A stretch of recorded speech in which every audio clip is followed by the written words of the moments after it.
The following program is a Town of Colonie television production of the William K. Sanford Town Library. It goes all my life's a circle, sunrise and sundown. The moon rolls through the nighttime till the daybreak comes around. And all my life's a circle, I can't tell you why. Seasons spinning round again, the years keep rolling by. Best wishes for the holidays. This is Joe Doolittle, and this is Story by Story. I'm Kate Dudding, and we tell stories celebrating the human spirit. And if there ever was a season for spirits, it's the month of December. Certainly. Which is where we are, although we're taping this show just a little ahead of Thanksgiving, but it's really the holiday season for the Christmas, Hanukkah, New Year's. Kate, I've been thinking about some interesting things that I've kind of been doing lately that are both historical and that involve family stories. Mm-hmm. And you know, families are really loaded with stories, and sometimes you don't recognize them for what they are at the moment. You know what I'm trying to say? Well, sometimes you're too young to realize what's going on. I think of it that there's a circle of life, and your perspective changes as you go around it, and suddenly you certainly I certainly looked at my parents a different way when I had a child. That's true. That's true. Being a parent does change the way you look at the family equation. Mm-hmm. And there's a famous line by the poet Rilke, you know, life is all about living with the questions, not so much knowing the answers. And for family stories, questions can be helpful. And sometimes when you're saying, well, I don't know any family stories, you could say, well, tell me a story about your favorite holiday. What was the most favorite holiday you ever had? Or tell me a story about the time that you were really surprised by something your parents did or a sibling did. Mm-hmm. Those are all kind of seed crystals in our memories for precipitating things out. And so that's kind of, you know, I've been working with that as I've been doing the leaf raking and the other things in the fall. You know, I've been thinking about those questions. So the fall meditation process. Yeah, and there's some great questions that just kind of would be focuses for your own story. So if you're out there thinking about trying to collect family stories and being stumped, think about some questions. The two I just raised. Mm-hmm. Holiday traditions. How you met the one you love. The one you're married to. Tell me a story about somebody in your family who fell in love and didn't marry or didn't hook up with that person. Unrequited love in a family is a great story. Yeah. The first time or the last time you did things. Right. You know, the last time in Grandma's house. Right. Yeah, it's and as you said that, I can remember the last time I saw my grandfather Doolittle, and I was too young to go into the hospital. Mm-hmm. Mm-hmm. So he came out of his room and went to an open window, was up at the Dartmouth Hitchcock, and opened the window so we could talk. And it was the last conversation I ever had with him. And those are the moments. Those are the moments that kind of hang in your memory until something stimulates them like that. Mm-hmm. So story is a very helpful method for connections, for linking members of families together. And of course, if two members of the family are remembering the same incident, they probably don't remember it quite the same way. Does that happen to you too? Well, I have an older brother, but whenever I say, "Do you remember?" he goes, "No." And I go, "Are you sure you're the brother I grew up with?" Right. But the funny thing was, somehow, my mother died 30 years ago, my father 33 years ago. And sometime after our parents died, we were having a conversation, and he said, "I always thought you were Mom's favorite." And I said, I thought you were her favorite. And Mom didn't have a favorite. And There you go. There you go. I mean, Well, she did call each of us her favorite daughter and son because there were only the two of us. that's true. But So she wasn't stretching any truths there. no. Okay. But it's interesting. We both thought she favored the other one a little bit. Not that I really felt slighted by my mother at all.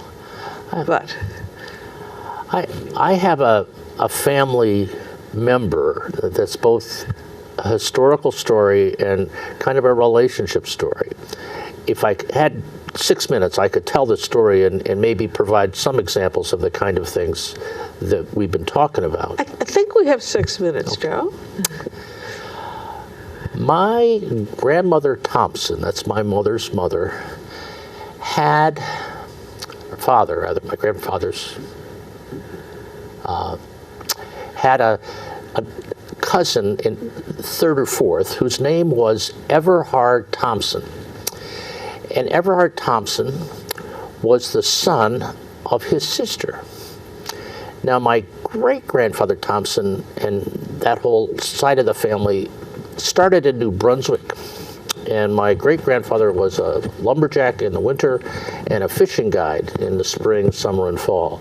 And he would tend to the rich people that came from Halifax and Boston and Portland and get them salmon and trout, and he was very good at it. He was a gillie. And his oldest daughter was quite attractive. And as things would happen in the North Woods in the bloom of summer, in late spring, there were dalliances that occurred. And Mary found herself in a family way. And it was an interlude with one of these gallant fishermen from Boston. And there was a bit of a scandal. But there's some strength in what a child can do to any family. And a boy was born, and it was Everhard Thompson. And Mary was very quiet about the whole adventure, about who the father was, although there was correspondence from Boston. And when Everhard was about 3 years old, Mary and her younger sister got invited to take positions in a textile mill near Somerville, Massachusetts. And they were set up in a wonderful apartment and attended to. And they lived way beyond their means because they obviously had other support. And as Everhard began to grow, he became to display real talents for academic exercise. He taught himself to read, for example. And he began to go to private school. And this is in the 1880s, and the public schools were still kind of forming. So this was another example of kind of an oversight of what would happen. And when it came time for him to go to secondary school, Everhard went to the Boston Latin School, which was a pretty prime place to go. And he did very well. And there was some talk about things in town, but no names are ever mentioned. It was always a very private adventure for this young Everhard and his aunt and his mother. And whatever the structure in Boston was, they decided that the story of this illegitimate child would be better in New Haven. So Everhard went to Yale. And the rest of the family was quite taken. Now there's some corresponding activity among the Thompson clan, but Everhard graduated from Yale in 1897, and he became an architect. And Everhard Thompson, this forgotten person in our family, who was the product of some favored union in the North Country, went on to build and design the Yale Bowl, Belmont Racetrack, and he was the architect for the what they used to call the Committee of 21 at Yale that did a lot of building and design on that campus.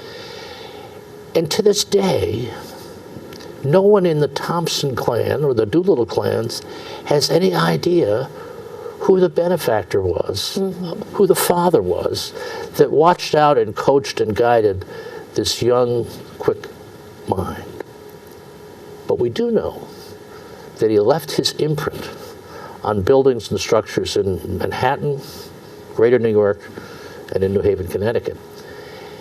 And I find it a fascinating story. And I'm in the process of refining it a bit. And I appreciate you listening to one of the skeletons in my closet. Hidden depths, Joe. Hidden depths. If my mother was still alive, I would not have talked about that in public. That's how the story was kind of whispered. But the reality is that he became more than you would want a child to be, actually, in terms of his profession. So you may have a skeleton in your closet that's worth describing as a story, and it shows a number of appreciations. I think it shows the acceptance of what in some families is a terrible, shameful thing that you don't live with very well. But if you live with it very well, right there you go. I'm not sure that that's a Merry Christmas story or not, actually. Although, sidebar, my mother often described Christmas and how it would be nice when Everhard was there because he laughed a lot and he told interesting stories. Well, that's good to know that he wasn't. He didn't feel a loss for being in an unusual situation. Right.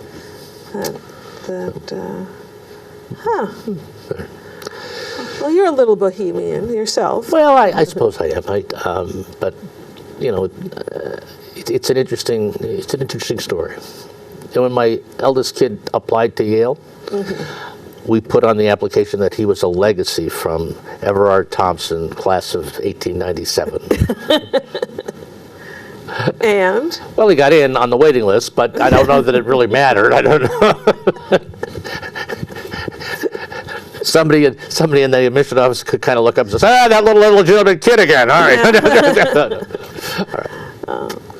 So, well, we were here on Family Stories, and I wanted to just kind of have folks out there at the time that they're doing holidays. It's a good time to collect stories when you're all together. Especially from the older members of your family, that having a recording of their voice, or I mean, now it's so easy with an iPhone to get a video of them. That I remember with my grandmother when she was in her early 90s, and it was just when video cameras were available to the public, and it was a two-piece. There was this camera, and it was big and heavy, and you had to walk around. And then there was a separate unit that had the VHS tape in it. Yeah. And so we had her. So this was probably late 80s, 1980s. We had her go through her picture album, and she would say, "Oh, I remember," you know. And so we would zoom in on the picture, and then we would go back to her. You know, once we had an idea of what picture she was talking about. That was, and those of course were black and white photos. Right. My mother was born in 1917, so I'm not quite sure when Grandma Elliott was born, but 20-some years earlier. Yeah. Well, you need a nudge sometimes, and I think grandchildren are nudges for us because you have an opportunity to kind of share some of the family stuff, and things will come up at holiday times that stimulate those questions from kids. Also, the grandchildren are key because they haven't heard those stories over and over again. Right. And I know my father told a story when I remember being a teenager, and you know, the typical teenager, I'm the center of the world, remarking that my mother just boiled the potatoes for dinner. She didn't mash them. Right.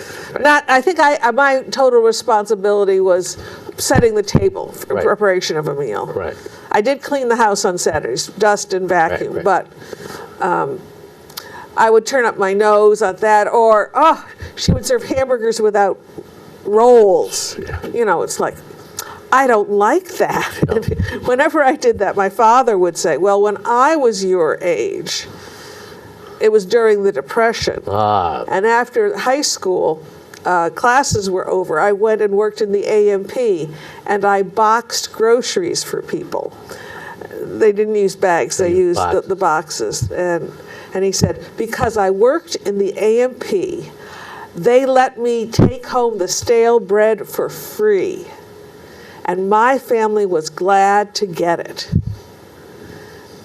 Now, I always thought, yada, yada, yada, yada, even before the yada, yada, yada was... Yeah, right. Yeah. But I didn't say that because my father was usually very easygoing and genial, but he was on the edge of an eruption. And so you kind of backed off from that. So it was only when I was an adult and told that in front of children that a kid said, wow, they were really poor. And I went inside because I was telling a story. I went, duh, how did I miss that? How did I miss that? Well, I was a teenager. Duh, that's how I missed that little point. Yeah. But my father always considered milk toast a comfort food. And I think that's what you do with stale bread. You heat it up and put milk on it, hot milk on it, and it becomes a treat. Yeah, sort of on the way to French toast. Yeah, So I think having the kids listen with fresh ears rather than the adults go, oh, I heard that so many times. But those are the stories that disappear if you don't capture them. Right. Do you have a story about a family tradition, situation, anything like that? Well, I could tell about Lake Winnipesaukee. You're not going to ask me to spell Winnipesaukee, are you? Okay, as long as I don't have to spell it, you can talk about it. That's okay. For 10 summers when I was a little girl, starting when I was almost 5, my family spent a week in a cottage on Lake Winnipesaukee in New Hampshire. It was right on the edge of a cove of Lake Winnipesaukee. And so it was a great place for almost 5-year-old me and my 8-year-old brother. That in the morning it was too cold to go in the water.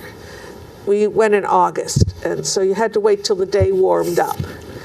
But we tried to catch fish. Tried is the operative. Yes. But there were woods on both sides.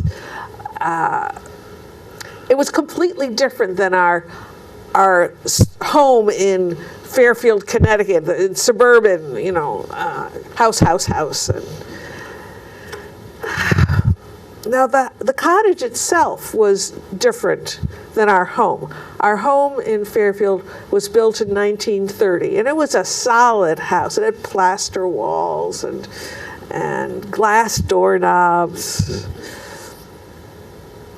The cottage had been built probably just a couple of years before we started going, so in the early 1950s. And it had all, 1950s, okay, pine paneling with the knots in it, but it didn't have a bathtub like we had with a ring around it. It had a metal shower stall. It was just a cottage. It wasn't for anybody's full-time use. But I liked it because I could bang it and it made this wonderful noise. I don't think my parents appreciated that all that much, but I liked it. But there was something else that was different about the bathroom. The lock, it had a lock in the doorknob. Now, we had a deadbolt lock, a little ornamental deadbolt lock, but nonetheless, you just turned the handle, and the hasp went into the door, and you turned. It was very simple for an almost 5-year-old to understand. But this thing, it had, on the inside doorknob, it had a button in the middle of it, and you were supposed to close the door and you push the button in. And then it was like, well, on the inside, it felt like it was, the knob was frozen, but it wasn't. If you turned it hard enough, it would open. But on the other, if you were on the outside, it was frozen. Well, one afternoon, I went inside. By afternoon, it was warm. Everybody was outside. There was a dock on the water, and so my mother liked to read there or knit there, and there was a rowboat, so I think my father and my brother were out in the rowboat. I had to use the bathroom, so I went in, and I did what I had to do, and then I looked at that doorknob, and I started wondering, I wonder if I pushed the button in and then closed the door, would it still be locked? Or would the hasp going over the side of the door frame, would that kind of undo it? And I decided the place I had to be to conduct this experiment was in the hall. Because if I was inside, you just turned it hard enough and it would pop out. I didn't think that I could just see the button pop out. I was not quite 5. But I knew if I was on the outside in the hall that I could tell for sure whether or not the door was locked. So I very carefully, with the door open, pushed the button in, then walked outside into the hallway, pulled the door shut, and tested the doorknob, and yes, it was locked. And then I went, have you ever done something and just a thousandth of a second after you've done it, you went, why did I do that? Well, that's what happened to me that day. Why did I do this? I've now locked everybody in the family out of the only bathroom in this little cottage. So what was I going to do about that? Well, I did what I usually did in these occasions. I hid. But after not too long, I figured I was going to get caught. I mean, it was going to be pretty easy to A, for them to determine that the door was locked, and B, to figure out it was me who had caused it to happen. So I went to see my father. Now, I think I was my father's favorite because I was the girl. I didn't have the butting of the heads, even though this was before that happened when my brother was a teenager. It's a sort of a special relationship. And, well, my mother describes it like this. We had one car. It was the 1950s. They had one car. My father took it to work, except if my mother needed it for during the day, and then she would drop him off and pick him up. But usually my father had the car.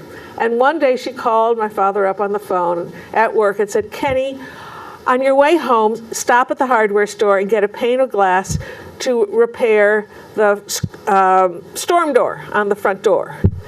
And he said, what happened? Well, one of the kids broke it accidentally. Oh, just wait till I get home and I'll teach my son not to do that again. And she said, oh no, it was your daughter. Was she hurt? Now, I was 3 years younger, but none the way. I went to my father. Instinctively, I went to my father and confessed what I had done. He said, you did what, young lady? Oh, the young lady, that's not a good sign. I said, well, I accidentally locked us out of the bathroom. Why? Oh, I was trying to figure out the door now. Well, what are we going to do now, young lady? I don't know. Well, he went in and confirmed that indeed it was locked, and he had no idea. He had no experience with this kind of doorknob. And so the only thing he could think of was to take the screen off the window from the outside and someone go through and unlock it.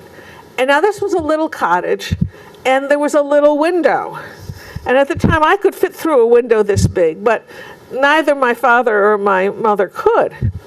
So I was the one that was going to go through surprisingly, after he took it off. And my father was very upset and had all of us standing outside the house. Now, the house was situated, the driveway came into the back because the front of the house overlooked the lake. Right. And the owners of the house were friendly with a state trooper who lived down the road. And he would drop by occasionally to see how things were. And my father, I later found out, was afraid that the state trooper was going to come by with seeing him take the screen off the house and assume that he was breaking in. So he had us on display, to dispel that image. Balancing data, as it were. Yeah, Okay. yes. So I found out that I was the one that was going to go through. And so my father picked me up, and I can remember seeing my little kid sneakers kind of wobbling in the air as I was pushed in feet first. And then I said, I can't, it's too far. My father said, just get on the floor, young lady, and unlock the door. So I managed that little drop and did that. So that was the end of my first experiment with a lock on the bathroom door in the cottage at Lakewood, Pisaki. But a few days later, again, I needed to use the bathroom. I went in, and I was looking at it again. And I noticed in the doorknob on the outside, in the hall, there was a little hole in the middle of it. I hadn't noticed that before. And I looked up, and I noticed there was a nail in the door frame, and hanging from that was something that it looked a little like the key to our back door. Now, our back door had, I don't know what kind of a key. It wasn't a Yale lock key. It had a skinny and then a couple of teeth on the end of it. Yeah. But this thing hanging from the nail didn't have any teeth, but it reminded me of the key. And key, hole, maybe you could push that through the hole and unlock it from the outside. So I decided to have my second experiment. So I went to the kitchen and I dragged a chair around so I could stand on the chair and reach that and come down. And then with the door open, because I had learned, I pushed the button on the inside door knob, and then I went and I pushed that key-like thing into the hole, and it popped open. And then I went to tell the rest of my family what I had discovered. But all my father had to say was, "Young lady, why didn't you figure that out 2 days ago before I had to take the screen off the cottage?" I don't know, Daddy. But what I was thinking was, why didn't he know? At that time, I thought parents knew everything. So this happened over 60 years ago. But whenever I see one of those doorknobs, I get a little chuckle remembering my experiments. I'm not so sure my parents ever chuckled when they saw one of those doorknobs, but I'm pretty sure that was part of their memories of our vacation weeks in the cottage on Lake Winnipesaukee. Good go, Kate. Now, you folks out there listening not only heard a good story, but it also sets the question: when have I or a member of my family had an experience with a locked or an open door? Oh yes, being locked out is Exactly. a pretty universal. I thought about that. I thought about the time that our oldest kid locked himself in the bathroom, and we didn't know about the little beach pool, so we kind of went ballistic. Yeah, I locked myself in my grandparents' bathroom. They had to. My grandmother lovingly coaxed me. You find that, pull it back. It's the kind of memory we remember, and it's also like that pebble in the pond. It generates all sorts of other kinds of things, because we were like Winnipesaukee when this happened, and then we did vacations in other places and we didn't get locked out in the same way. So there you go. It's a good story, and a good example of the kind of things that you can think about generating to collect and harvest stories about the love within a family, because there's a lot of love woven into that story that you don't necessarily say it, but it's present. You know? And I bet my brother doesn't remember anything about that. Well, I bet he would if he went in the window, I'll tell you. Well, right, exactly. If he had been, yeah. But anyways, I think it's time. We're about halfway through. Yeah, I think it's time because there is a lot of good storytelling happening in our region, and we're about to tell you about it. Yes. Now, Joe has a series at Arthur's in the Stockade on First Tuesdays. First Tuesdays, Tales and Stuff. It's spoken word and music. And the first Tuesday in December is December 5th. And Joe will be the featured teller telling stories of the season. So if you have a story of the season or a song of the season or a poem of the season or just want to be in a nice cozy little place with some folks. I'd really like somebody to show up and read the night before Christmas. If anybody's out there is interested in doing that, that would be a treat. Now the next day at 1 p.m., I will be at the Clifton Park Senior Community Center telling stories about the kindness of strangers. I have a story about when the Gershwin brothers met a new singer-actress. She was going to make her debut on Broadway in one of their shows. Ooh. And I have a story about my family, that my husband, myself, and our son visiting Paris when our son was 3. Ooh. And a story about how a Memphis church dealt with a new neighbor in town. And then a story about what people did after the bombing of the federal building in Oklahoma City. Ooh. And other stories about the kindness of strangers. Kindness of strangers. So I hope you'll come. It's free. They do want to know how many people are coming. So call them or sign up to sign up. Then the next night, on December 7th, the Interfaith Story Circle will be having one of the programs in their 25th anniversary year. All of the programs from September to June will be about the power of story. That's their overall theme for this season, their year. And in December it will be the power of story to connect us. And a friend of yours, the Reverend Abby Norton Levering, will be leading that at the Regional Synod of Albany. Right on Grand Boulevard in Schenectady. It's right near Lytton High School. Yes. Yeah. So there's that. Schenectady High School. I'm sorry, I'm showing my age. Yeah. Then on the second Wednesday of the month, there is the Saratoga Storytelling Open Mic on December 13th, 7 to 9 free. It alternates between Cafe Lena and the Woodlawn Commons, which is part of the Wesley campus on the west side of town. So it's behind in the Harkness building behind Hospice on Clement Street. And that's free, and they serve us punch and cookies at the end. So come if you have a story you want to share, or if you just want to hear stories. They welcome people from the community to come and listen. Then our Story Circle meeting, we have a monthly meeting where we share works in progress, and people can get feedback or not as they wish. And we'll be starting at 6:15 at the Pine Hills Branch Library in Albany. Listeners are welcomed, but we ask that you tell the story and not read it. Yeah. Then, to end out the year,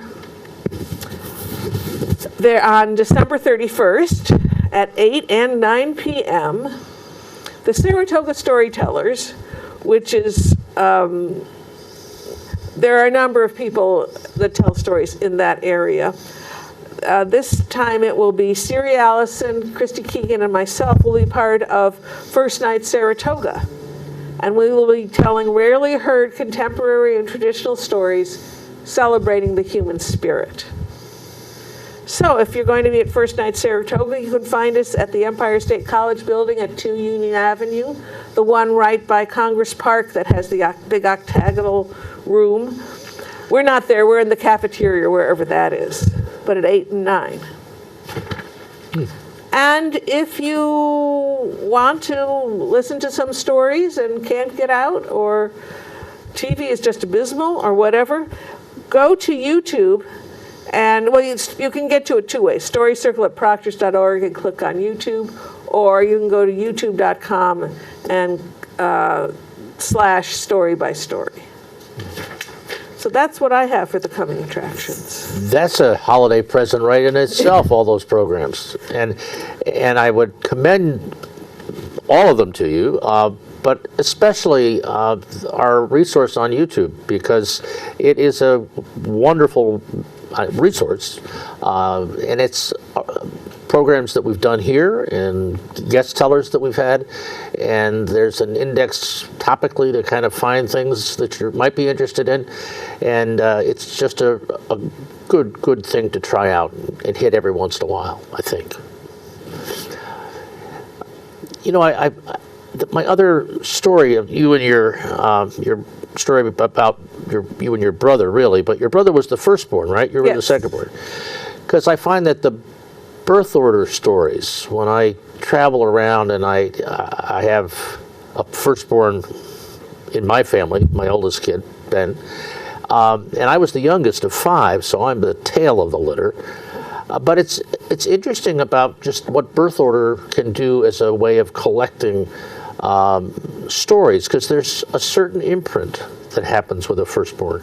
I think they tend to be more assertive. Well, they're breaking in their parents. They're breaking in their parents, right. By the time I came along, my siblings had done everything. There was nothing new for me to do. You know, broken arm, nah, it's okay. Stitches, it's okay. You know, so. But I find that that's kind of been an interesting thing to watch, particularly in my granddaughters. And that's another good way of collecting family stories, is just to talk about the nature of the birth order. There's some actually clinical research that suggests that second and third folks are more thoughtful and artistic than a firstborn, and those kinds of things. So, well, the firstborn always has to be a role model for their younger sibling. I was the second, so I didn't have that role. Yeah. But I think my brother did have that role. Don't you dare do that, because pretty soon your sister will be doing that. Yeah. Though my mother did walk into our bedroom once when I was a toddler, and my brother was coaching me on how to escape from the crib. Okay, now put your foot here. Yes, that's right. Yeah, okay. You had to be coached? Yeah. Had to be coached. Oh, man. Whereas my son, one afternoon, 3 times he was tried to do that and whopped on the floor. Never again did he try to do that. Pretty soon we put a mattress in the room instead of the crib and put it on the floor. So. And I've got a story about my granddaughter, who's now 15, but it's kind of just been interesting to watch, and these are kind of 2 related stories. One of the earliest pictures that we ever put up on a wall of this granddaughter, Ellie, she's 7 months old, and she crawled over in the kitchen to the dog's dish. And she's wrapped herself around the dog dish, and she's drinking out of the dog dish. And my daughter-in-law had the presence of mind to take the picture before she rescued her. But it's a very determined picture, and that kind of describes Ellie. And my son plays a little piano and guitar, and so when she was about 5 or 6, walking down the street in New Haven, there was a used piano in this music store, and it was a beautiful spinet, oak, beautiful. He falls in love with it, has a story, it was owned by a Yale professor. He buys it. His wife isn't necessarily pleased, but she says, and it winds up in the living room, and as it gets installed, my son says to his daughter, Ellie, you and I can play duets on the piano, it'll be great. And she says, I don't want to play the piano. But you like music? She says, yeah, I want to play the harp. Who plays the harp anyway? So, but she's kind of insistent. She's made up her mind at 6 years old that she's going to play the harp. So they find a harp teacher that'll take somebody that young, and they find a little Irish harp without any pedals, and she starts to learn the harp. When she was about 3 years old, my mother was in a nursing home, and we were all visiting and having a dinner in the nursing home. And Ellie's playing with a ball because she's the only little kid there, and she's whipping this ball in a way that's quite remarkable. And my mother says, "Oh, that's great, because I could throw a ball that way. I always throw a ball that way. She throws like a boy."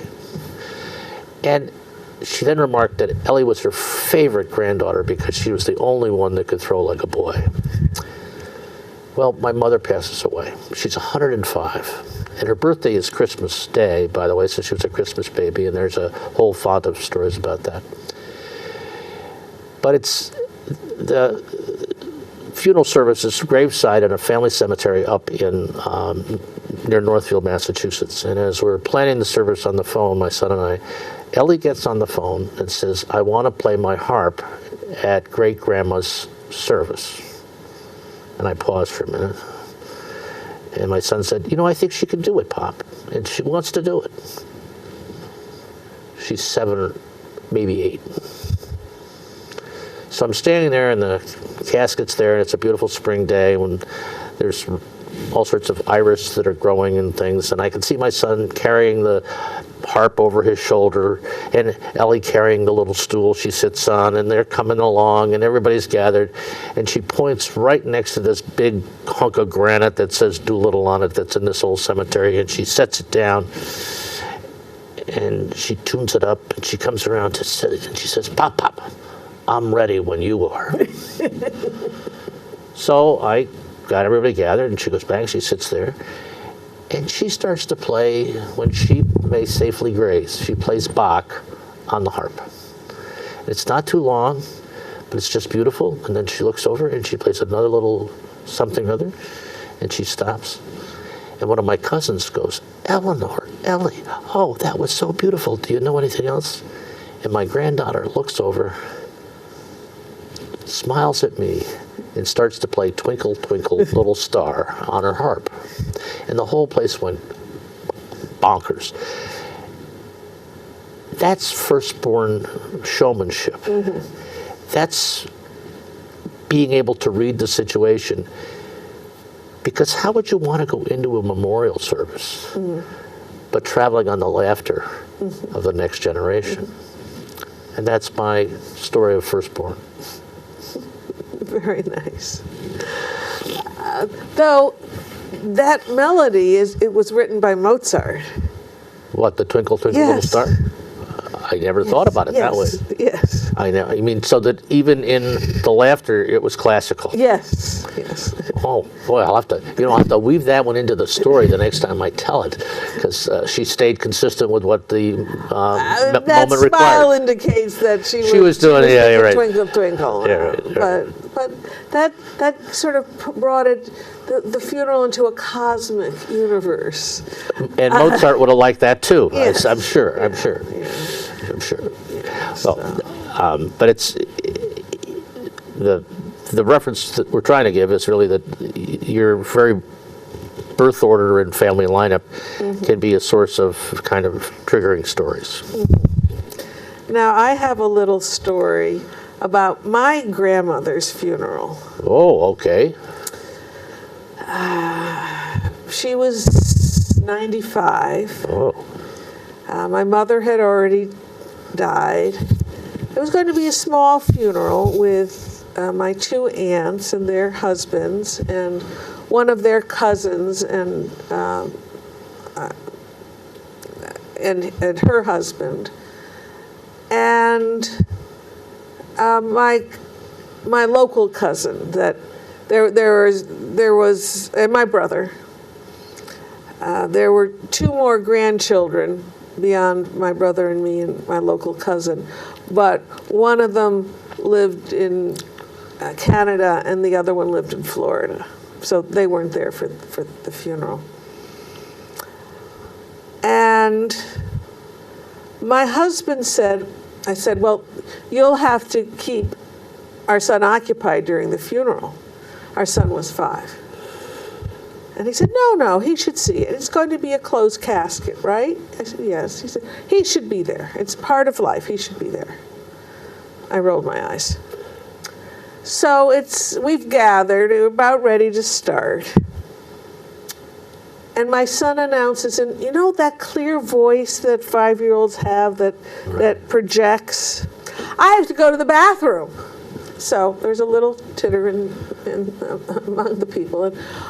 And I gesture that my husband should have the pleasure of finding where the bathroom is and taking our son along. And he went along with, we had a little figure of the Count from Sesame Street. So my husband, my son, and the Count went off. And then they came back, and the service had started. And just as my son was settling back into the pew, he said, oh, I forgot the Count. And off, now he knows where he's going, so off he goes. He comes back in, and he goes, when is this guy going to stop talking? And so I go, and so they disappear for the rest of the service. But afterwards, the minister graciously said, I'm sure many people have had that thought during one of my services. So, funerals, that's a source of family stories, too. That really is. And I suppose there's birthday parties and weddings. Weddings are always a good source of material for things. And holidays, there's the Christmas, New Year's things. There's also kind of things that are part of the family ritual. You know, what happens in your house on the 4th of July is a good one. And where do you? Here's a great opener question. Where do you hang the stockings at Christmas? If you're from the Christian tradition. If you're from the Christian tradition, or whose menorah? How many menorahs do you have? And with the Passover supper. Mm-hmm. When was it your turn first to ask the question? Right. Yeah. And stories can actually inform as well as reflect the rituals, because we come to the table and we always slice the turkey in the kitchen so we don't get the tablecloth all messed up. And No, my father would give you the slice that you wanted. Oh, he would? It was carved in the dining room. But I think there were dishcloths to protect the tablecloth. Okay. My mother wouldn't have let the fat fly as it. No. So those issues of ritual and rituals are also structural. If you think about just the ritual of Thanksgiving, which you've probably all experienced, do you have Thanksgiving at 2 o'clock, at 4 o'clock? Do you ever have it after in the evening? I mean, these are things that are part of the very nature of how the rituals inform our stories in a way. The stories can add to them, but you wouldn't have Thanksgiving at 12 noon necessarily. Well, because turkeys take a long time to cook. Well, that's true. I hadn't looked at it from the practical side. Yes. That's true. Yes. Though I remember after I was married that my husband was in graduate school at Northeastern, and he also had a job as an assistant dorm director. And it was in an apartment building. There were 4 interconnected buildings, old apartment buildings that had shared a basement. And one assistant resident director had to be on duty every night. Mm-hmm. And Thursday night was his normal duty night. So we could not go down to Connecticut to spend Thanksgiving with either set of parents.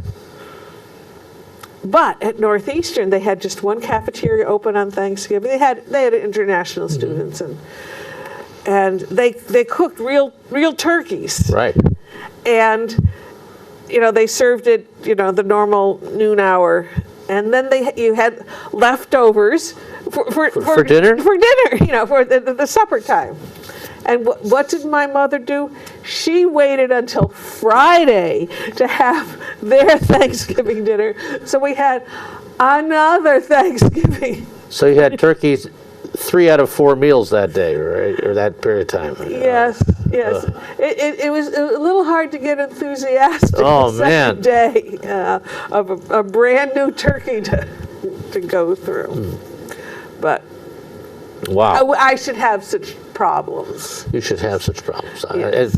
But it was a big shift in the family energy Yeah. to have it on Friday. Yeah. Yeah, that's true. That's Yes. true. So it never occurred to me that my mother would have waited. Waited. Right. Bless her heart. Bless her heart.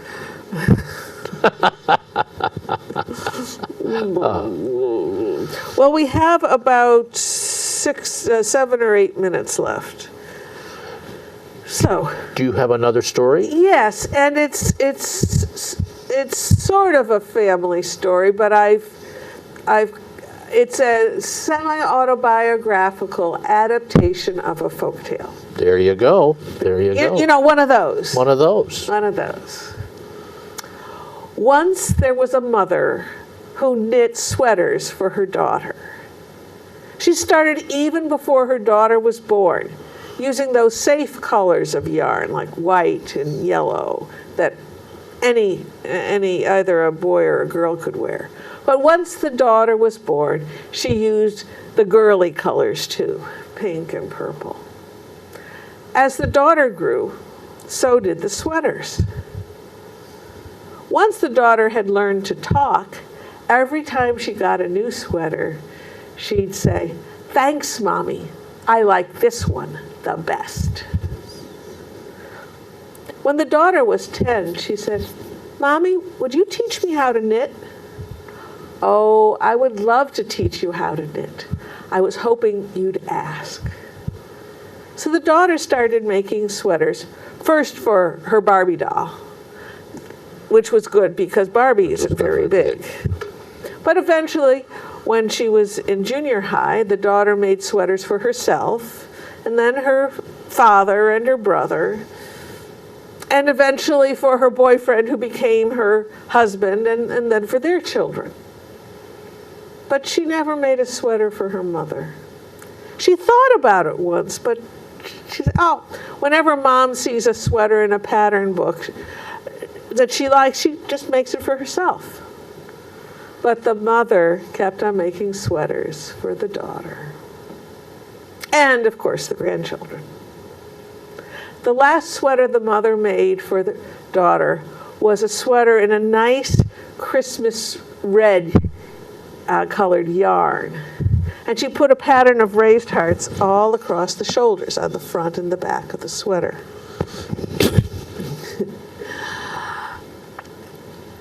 When the mother gave the sweater to the daughter said, "Thanks, Mom. I like this one the best." Unfortunately, 6 months after the mother gave the daughter the sweater, the mother died. The daughter wore that sweater many, many times, and every time she wore it, she felt her mother's love. Time passed, and yarn does not last forever.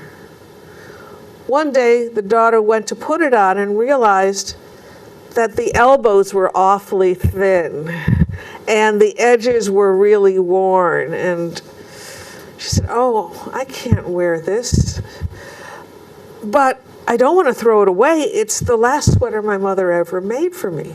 So she looked at it and she thought, if I take the sleeves off, I could use the good yarn from the sleeves to repair the damaged areas of the sweater. And and then I'd have a vest to wear. That's just what she did. She wore that vest many, many times, and every time she wore it, she felt her mother's love. Time passed, and eventually the vest got pretty ratty. You know, the edges and stain or two, you know. The daughter went to put it on one day and said, "Oh, I can't wear this, but I don't want to throw it out. It's from the last sweater my mother made for me. Is there something I could do?" She looked and she thought. She said, "Well, you know, there's a lot of good yarn still left. I'll take the vest all apart and see how much yarn I have, and I'll make something from it."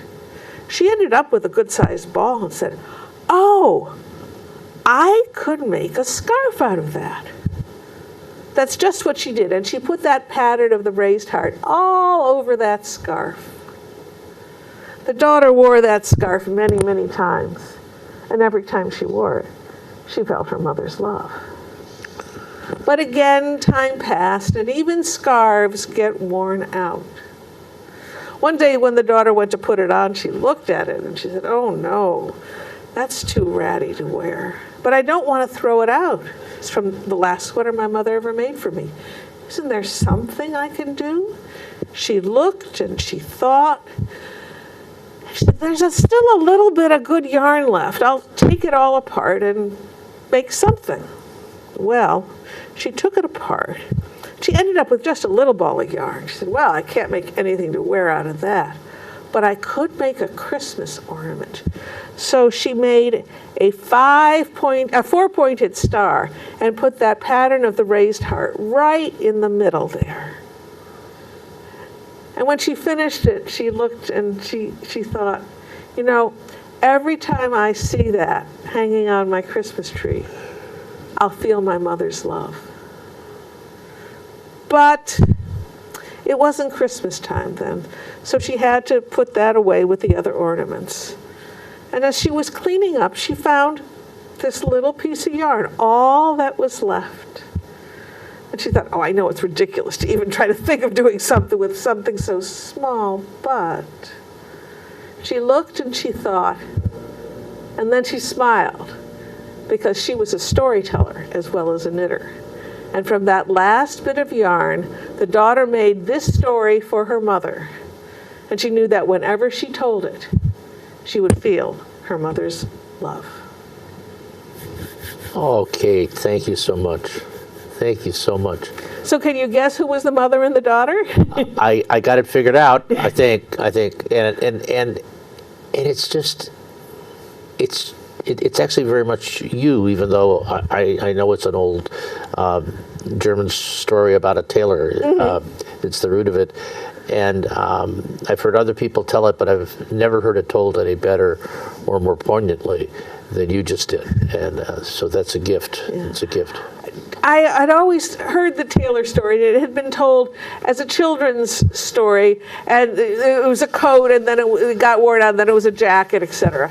And it was always, and so then the tailor went snip, snip, snip, and stitch, stitch, stitch. And then he had but I heard Tom Weekly at a story Sunday tell a very poignant version about a woman who was a tailor and her daughter. And the daughter said, "Mama, you need a good warm coat." "Oh, no.